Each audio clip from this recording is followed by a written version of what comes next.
നിങ്ങളുടെ favourite shows ഇനി ഒരിക്കലും മിസ്സാവില്ല. ഇപ്പോൾ C5 കാണും നിങ്ങളുടെ ഫേവറേറ്റ് ഷോ തികച്ചും സൗജന്യമായി. സത്യമാണ് അച്ഛൻ ഞാൻ കേട്ടത്. പ്രഭ ഇപ്പൊ വിളിച്ചു പറഞ്ഞതാ. അമ്മുവിന്റെ മനസ്സിലേക്ക് പഴയ ഓർമ്മകളെല്ലാം തിരിച്ചു വന്നു. അവളിപ്പോ പഴയ അമ്മുവായി. എന്റെ ദൈവമേ, എന്റെ പ്രാർത്ഥന ദേവി കേട്ടല്ലോ. സഞ്ജുവിന്റെ ശ്രീകുട്ടിയുടെ വിവാഹം കഴിഞ്ഞെന്ന് ഇപ്പൊ അമ്മുവിനെ അറിയോ? അമ്മു ശ്രീകുട്ടിയുടെ അരിയിൽ എത്തിയത് മുതലുള്ള എല്ലാ കാര്യങ്ങളും അവൾക്കറിയാം.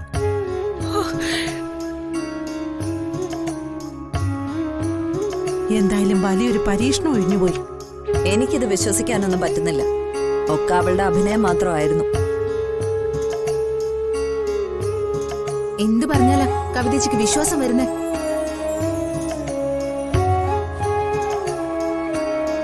എല്ലാ സംശയത്തിന്റെ നിഴലല്ലേ കാണും.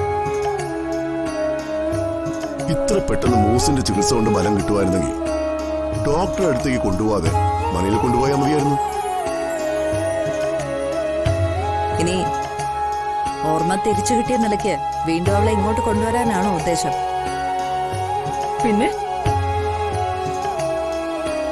അതൊരു ചോദ്യം തന്നെയാ. കുറെ കാലം സഞ്ജുവിന്റെ ഭാര്യ എന്ന് പറഞ്ഞ് നടന്ന പെണ്ണ. എന്തായാലും ആ ചിന്തകളൊക്കെ അവളുടെ മനസ്സിൽ ഉണ്ടാവാതിരിക്കൂ.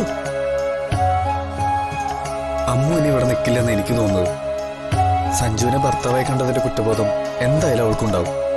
ഒന്നും അവസാനിച്ചു എന്ന് ആരും കരുതണ്ട. ഓർമ്മ വരാനും പോവാനും അധിക സമയമൊന്നും വേണ്ടല്ലോ.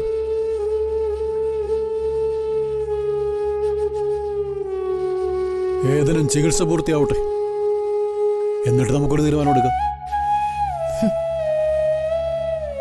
എനിക്ക് ഉടനെ അമ്മുവിനെ ചെന്നൊന്ന് കാണണം അച്ഛാ.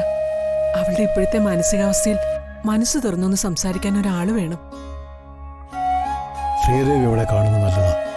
അതിനി വൈകണ്ട. രാജു ദിനേശനെ കൂടെ ചെല്ല്.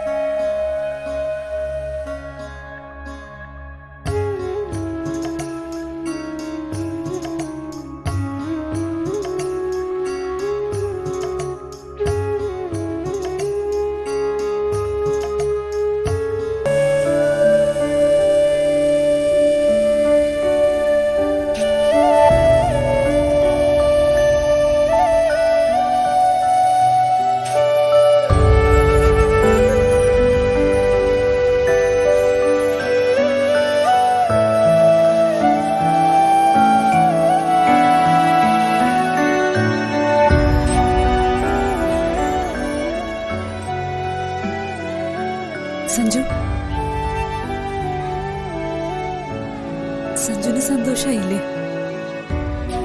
എനിക്കറിയാം ഏറ്റവും കൂടുതൽ ബുദ്ധിമുട്ട് അനുഭവിച്ചത് സഞ്ജു ആണെന്ന്.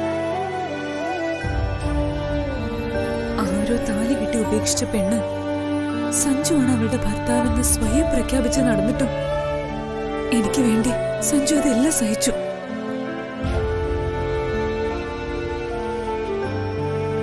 പലപ്പോഴും അമ്മുവിന്റെ അറിവില്ലായ്മ കൊണ്ട് അതിന് വിട്ട് പല പ്രവൃത്തികളും ഉണ്ടായി. എനിക്കതൊന്നും സഹിക്കാൻ കഴിയാഞ്ഞിട്ടും സഞ്ജു സഹിച്ചു, ക്ഷമിച്ചു. അവിടെയാ സഞ്ജുവിന്റെ മനുഷ്യത്വം ഞാൻ തിരിച്ചറിയുന്നത്.